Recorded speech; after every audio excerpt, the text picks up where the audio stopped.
자, 우주대모험 제3편입니다. 오늘은 많은 어린이들이 궁금해할 만한 우주 관련 질문을 Q&A 형태로 모아봤습니다. 첫 번째 질문을 보도록 하겠습니다.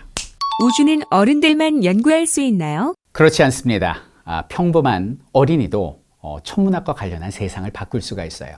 때는 2011년이었습니다. 캐나다의 캐서린 오로라 그레이란 어린 여자아이가 살고 있었습니다. 이 아이의 취미는 천체망원경으로 밤하늘의 별을 관측하는 것이었죠. 자, 그런데 그 새해를 맞이하기 직전에 밤하늘을 찍은 사진들이 이제 새해 지난 다음에 온라인에 이렇게 쫙 유포돼 있을 거 아니에요? 그거를 캐서린이 이렇게 보기 시작한 거예요. 왜냐하면 그녀는 취미가 밤하늘을 보는 거니까 사진 참 잘 찍혔네 이렇게 보다가 이거 뭐지? 이건 처음 보는 빛이었거든요. 그래서 의문을 제기를 합니다. 즉각 연구팀은 조사에 들어갔고 세상에나 2억 4천만 광년 떨어진 곳에서 빛난 초신성의 빛이었던 거예요. 이 초신성이라는 게 뭐냐면 태양의 무게의 40배 이상의 별이 수명을 다해서 폭발할 때 그 모습을 초신성이라고 부르거든요. 이거를 캐서린이 최초로 발견한 거죠. 그때 그 아이의 나이는 10살이었습니다. 우리나라로 치면 초등학교 3학년, 4학년 정도죠. 역사는 어린이도 바꿀 수 있지만 그 역사를 바꾸는 어린이는 항상 준비하는 아이였다. 준비하는 자에게 찾아오는 운명은 필연이 되어서 세상을 밝게 비춘다. 요거 꼭 기억해 주시기 바라겠어요. 우주는 공부를 잘하고 특별한 사람만 갈 수 있나요? 그렇지 않습니다. 때는 1971년이었습니다. 남아프리카 공화국의 한 아이가 태어납니다. 선생님보다 이제 한 살 어린. 이 아이는 어머니하고 아버지가 어렸을 때 이혼을 했습니다. 아무래도 좀 이렇게 항상 외롭고 혼자 지내는 일이 많았다고 해요. 그러다 보니 항상 혼자 공상을 하기를 좋아해요. 밤하늘을 보면서 엉뚱한 생각을 합니다. 어찌 보면 이 위기가 그를 최대의 기회로 만들어줬는지도 몰라요. 이 아이는 생각했습니다. 내 꿈을 이루기 위해서 좀 더 큰 나라로 갈 거야. 미국으로 가려고 준비를 합니다. 그런데 미국은 입국 절차가 까다롭잖아요. 그래서 남아공 사람인 이 아이가 캐나다로 갑니다. 그래서 창업을 해요. 회사를 만듭니다. 근데 어떤 회사를 만들었느냐? 여러분들 오늘날 물건 살 때 뭘로 사요? 직접 가서 돈을 내고 사기도 하지만 온라인 결제 많이 하잖아요. 온라인 결제 시스템을 창안해낸 아이가 바로 이 아이예요. 이름하여 일론 머스크입니다.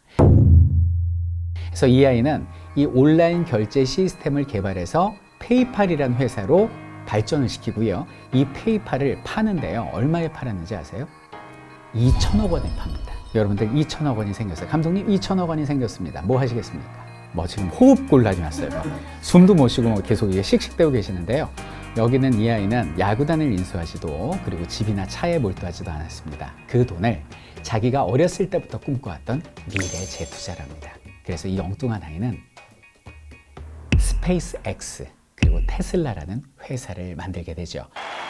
테슬라는 우리가 잘 알고 있는 친환경적인 전기 자동차, 지금 가장 핫하죠. 이 아이의 꿈이 지구를 지키는 거거든요. 그리고 또 하나의 꿈은 뭐였다? 지구를 지키기 위해서 이미 지구는 자기가 볼 땐 황폐했으니 화성에 많은 사람들을 이주시켜서 새로운 신세계를 만드는 게 꿈이거든요. 근데 그때까지는 미국, 중국, 러시아 같은 국가에서만 쐈지 민간에서는 로켓을 쏘거나 하는 기술을 상상도 못하고 가진 회사가 없었거든요. 그래서 자기가 벌은 돈 2천억 원을 다 투자해서 그 돈이 바닥날 때까지 투자를 합니다. 그리고 막 여기저기 돈을 끌어와서 회사가 말 그대로 망가지고 부도나기 직전 마지막 발사체가 우주 궤도에 딱 정착을 하게 되고 결국 그걸로 다시 엄청난 투자를 받아서 지금 스페이스X라는 엄청난 회사가 만들어지게 됐고 그리고 2000년대에 개봉했던 아이언맨 토니 스타크의 실제 모델로도 활약하고 있습니다. 근데 일론 머스크는 이래저래 말도 많고 탈도 많고 논란은 있지만 적어도 자신이 꾸었던 그 꿈을 붙잡고 놓지 않는 그 열정만큼 우리가 꼭 배워야 될 것 같습니다. 일론 머스크는 결코 공부를 잘하거나 모범생은 아니었어요. 제 얘기는 공부도 좋고 어느 대학을 가느냐 그것도 중요할 수 있지만 보다 중요한 건 나만의 꿈을 가지고 그 꿈을 절대 놓지 않고 이루어가려는 노력, 그 엉뚱한 상상 이런 것들이 정말 여러분들의 미래를 비추는 별이 될 수 있다는 거 꼭 기억해 주시면 감사하겠어요. 우주에서 가장 강한 생명체는 무엇일까요? 제가 우주 최강의 동물을 물어보셨습니다. 우주 최강의 동물 무엇일까요? 토르? 아이언맨? 타노스? No!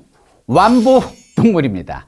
이 완보동물은요, 보통 이게 가장 센 생물 그러면 이렇게 덩치가 클 것 같잖아요. 완보동물이 얼마나 할까요? 0.5mm. 눈에는 보여요. 그러니까 아주 작은 동물인데요. 이걸 확대해 보겠습니다. 이렇게 생겼어요. 오, 이게 완보인데요. 얘가 얼마나 최강이냐면, 첫째, 압력에 강합니다. 완보는요, 가장 깊은 바닷속 수심의 그 압력이 강할 거 아닙니까? 거기에 6배까지 버틸 수가 있어요. 두 번째는 방사선에도 강합니다. 사람을 죽일 수 있는 가장 강한 방사선에 수백 배의 방사능에도 살아남을 수 있는 게 완보예요. 세 번째는 극한의 온도에도 견딜 수 있습니다. 춥거나 덥거나 상관없습니다. 영하 272도에서도 견딜 수 있고요. 151도의 강한 열에서도 죽지 않는 무적의 완보. 우리 역사도 알려주지 않습니까? 강한 자가 살아남는 게 아니라 살아남는 자가 강하다고. 우리가 비록 지금은 몸집도 작고 키도 작고 그 누구도 알아주지 않는 작은 초등이지만 우리의 꿈만큼은 완보처럼 강하고 단단해서 가까운 미래에 전 우주를 지배하는 우주 대스타가 될 것이다. 별을 붙잡고 있는 자 절대 넘어지지 않는다. 이상한 설쌤의 우주 대모험이었어요.